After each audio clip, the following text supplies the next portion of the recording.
Now, good morning. Now, it's that time of day that I get on my high horse and start telling everyone everything about the watch world.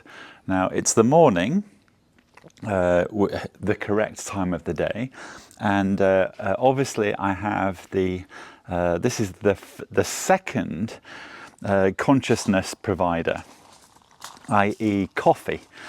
And I've just realized I can't show you my watch until I put the coffee down. Hold on. Let's try this.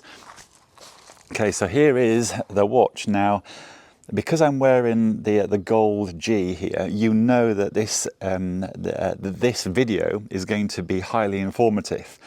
And you know, this is the boss watch, you know, so wearing this, it means trouble.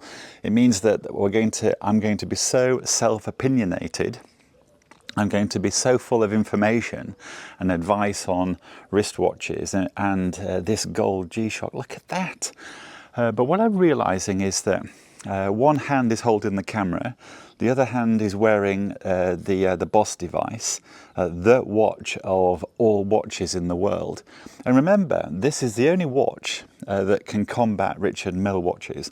And if you're at a fancy watch event, something like Red Bar or anything fancy, and you've got the big guns there that are wearing Richard Milles, wearing this watch is the one watch that can compete with Richard Mille.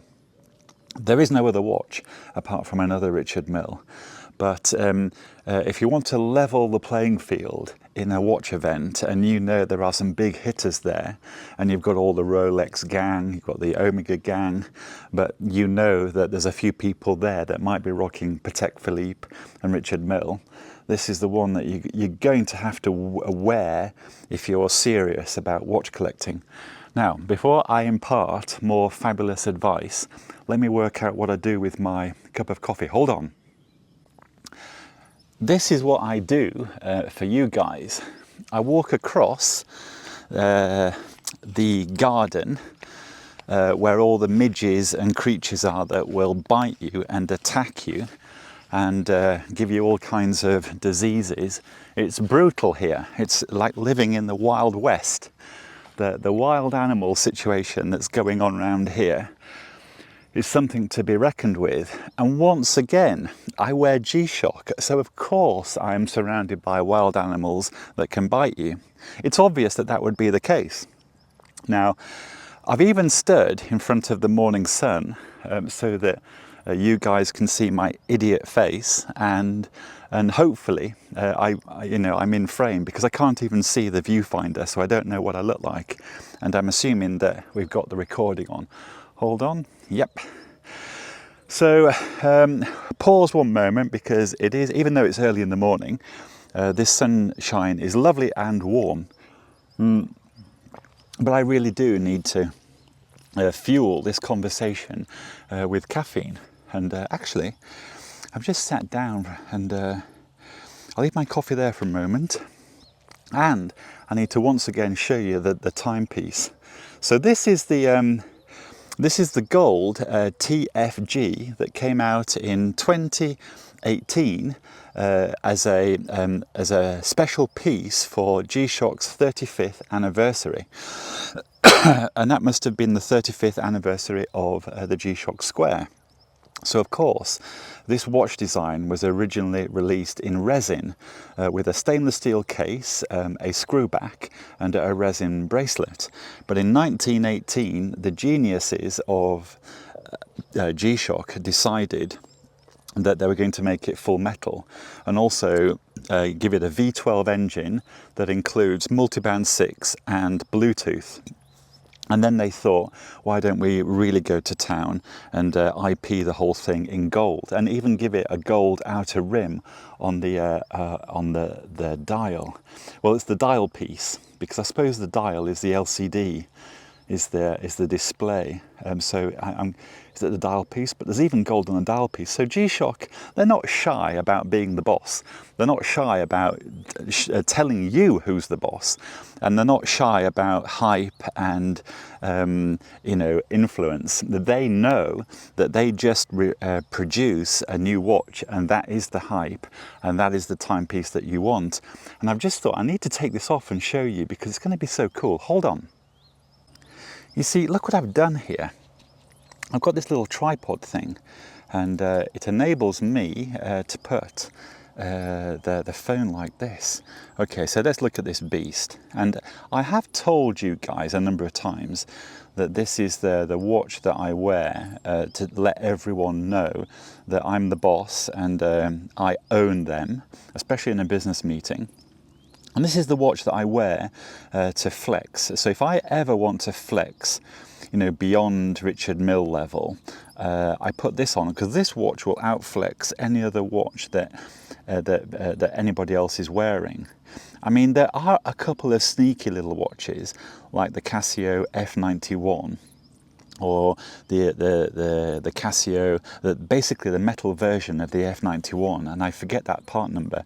It might have an unusual part number like A1000, I don't remember. But you could sneak in one of those watches, especially if you're a girl, because they are so cool, and they do signal, that they virtue signal to everyone that they know wristwatches. In fact, I should call this watch this is the G-Shock virtue signal. This tells everyone that that you are in charge, and this is the best watch you can put on your wrist if you're wanting to show off. That I obviously do quite a lot to let people know who's boss. Now, because this light is lovely, I was thinking it's going to show this watch off so well, and I'm sure that that display is slightly whiter than other displays. It might be the way that the gold highlights or accentuates the display, but I know that Casio G-Shock do change the colours ever so slightly of the displays to match the colourway of the watch, and it's why some collectors never want to modify these things. Because you might think that the display of a watch is very similar to another G-Shock, it being positive generally, but G-Shock will have slightly changed the colour of the display, and I'm pretty sure that this has a whiter display than, for example, the B5000D, but I do not know, but it certainly looks like this in broad daylight to the naked eye. Anyway, once again, I keep looking at this and I keep thinking, oh, I'm going to save this for a business meeting, or save this when I'm trying to impress everyone, because it provides me with so much fun. And now I need to pause right now because I'm crouched down and my legs are starting to ache. Hold on. Okay, now I've realised that the animal situation here is a little bit vicious. I'm being eaten alive, so I do need to move over in that direction. But I thought to myself, why don't I just find an exit point for this video? Because really what I was trying to tell people in this video is that the gold MRG, the gold the GMW here. Once again, you have seen this before. This is the watch that, for me, is one of the most fun timepieces I've ever worn. It cracks me up, and I keep wearing it. Well, I don't wear it all the time, but I wear it when I'm showing off and wanting to flex. And I put it on this morning and I thought, right, what can I do today that matches the coolness of the TFG? What matches this watch? Because it's just cool. And it is a statement piece, and it is a virtue signal. I am signaling that I'm cool and probably better than everybody else. I'm also signaling that I know wristwatches, and the only people that can compete with me in a meeting is someone wearing a Richard Mille or a Patek Philippe. I will allow those two to open their mouth and say something, but please forgive me. I'm being terrible here. But I did want to show you, you know, how cool this is. Look at that. And I can feel my legs being bitten, so I really do have to say ciao for now. And I will try and think of something half interesting and perhaps come back. But if not, I'm going to say I really hope everyone is well. Have a really nice day, and I will think of something interesting to say, hopefully another time. Okay, so bye for now.